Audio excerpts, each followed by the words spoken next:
Hey, good afternoon. This is Neil, Simpler Futures, Simpler Trading, Simpler Futures. It is Monday, 24th of July, the beginning of what I believe promises to be a pretty interesting and important week. And the week, by the way, don't be fooled by today and the fact that nothing really happened today. Price was very much, in the equity space, that is, price was very much just overlapping sideways corrective and not much to speak of. However, there were some movers on the board today. Crude was up 2 1/3%, $1.82 up to $79, well above the 77.5 mark that we needed to evaluate, that we've been talking about preparing for. Evaluate, that is, do we get a close above 77.5? And wheat was quite the mover today. Wheat was up 60 cents or 8.5%, 8.6 actually percent today in wheat. And there was news on that. We've been long the wheat for a little while, too. So this is good. Well, I mean, we're long and prices moving higher, so it's good in that respect, I guess, right? It's not necessarily good or bad. It's just if you're long and price is up, then I guess that's a good thing for the trade, is all I mean. Now, back to the equity space. How did we get to where we are? We've been moving a lot higher at a pretty rapid clip. Last week, the S&Ps tacked on an additional 31 points, or 0.7%. The NASDAQ actually lost a little ground, about 81 points, or 0.57%. The Dow tacked on another 718 points, 2%. Now, that's 1,500 points in 2 weeks. The last 2 weeks alone, the Dow has tacked on 1,500 points.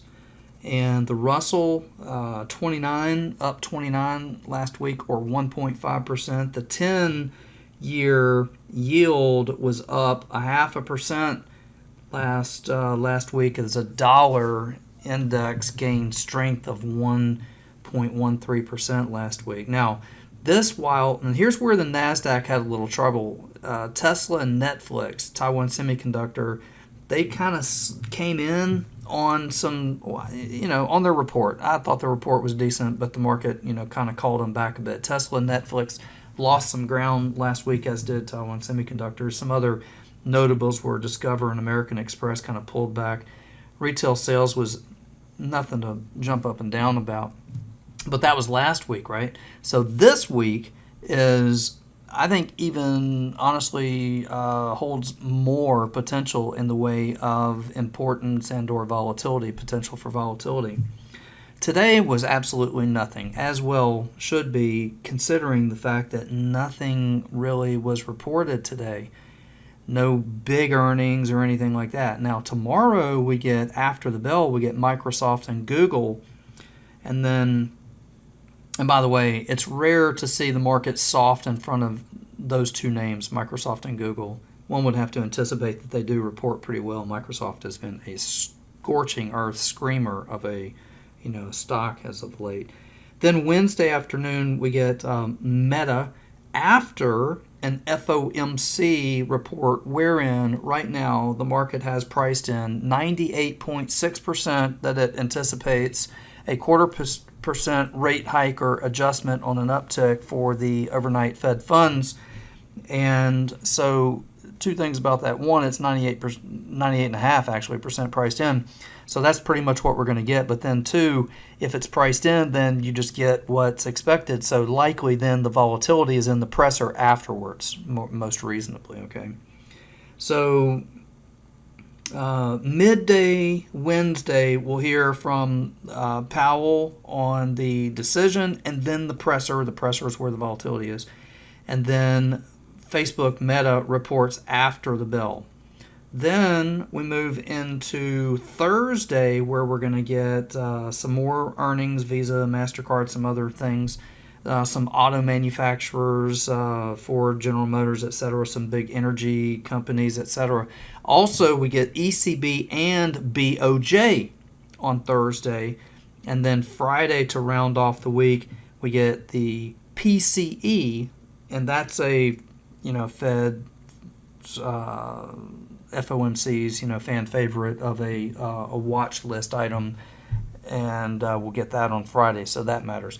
So really, the week, if you will, it starts tomorrow with Microsoft, Google, and then we move into Fed and Facebook on Wednesday, and then Thursday, ECB, BOJ, etc. Okay, so would it surprise us to learn then, now let's look at the screen, would it surprise us to learn that here on the far right, Monday is largely just overlapping Friday, which was overlapping Thursday, which was inside of Tuesday.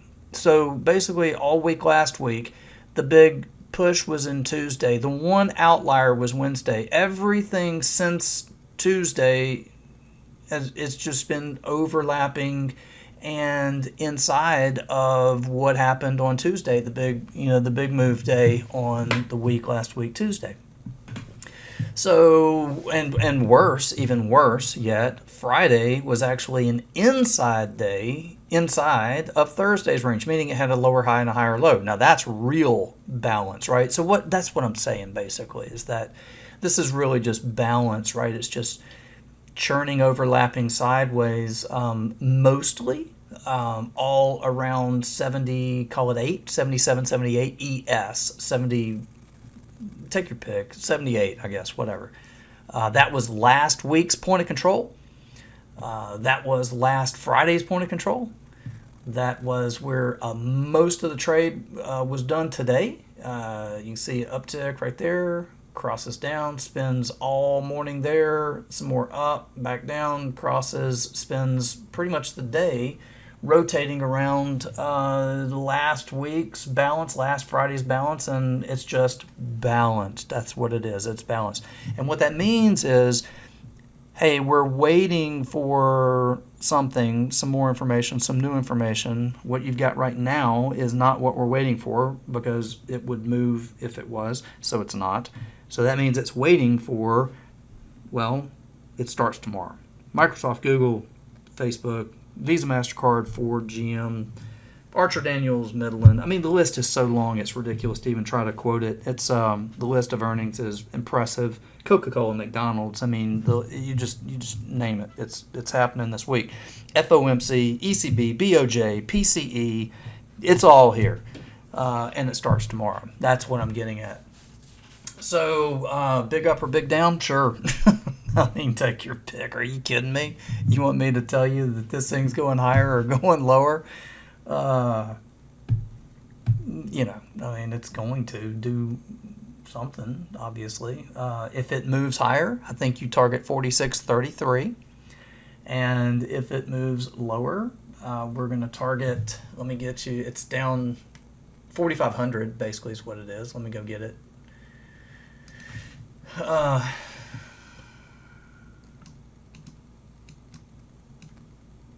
Yeah, 44.97 or something. So yeah, 4,500. Yeah, lower is 4,500, and that's where I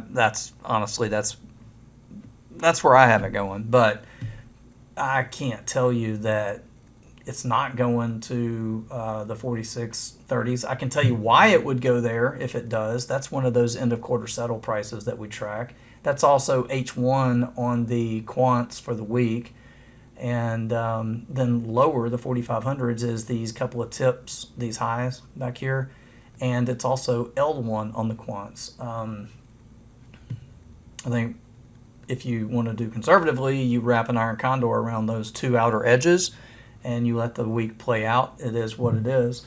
If you're bullish, then you buy this 4,500 to try to target up at 46.33. And if you're bearish, then good luck. But first of all, but what you probably end up having to do is fade a first trip up into 46.33 for the break. And inevitably it will, obviously, at some point, obviously it's going to come in. And when it does, it's moved up in a rather swift manner, and so leaving a lot of weak structure below to go back and fill or repair. And so when that happens, it ought to be quite the impressive retracement, at which point, if you can pull off selling it from higher, then you get a better move. But the levels are 4,500 on the bottom and 46.33 on the top. That's what I've got for you. So apart from that, enjoy the things like last week. I was like, look, I got nothing to say, but what I've already said. So let's switch gears. We go to wheat. Wheat's obviously impressive. It's good. We've been long the crude. Also, it's impressive.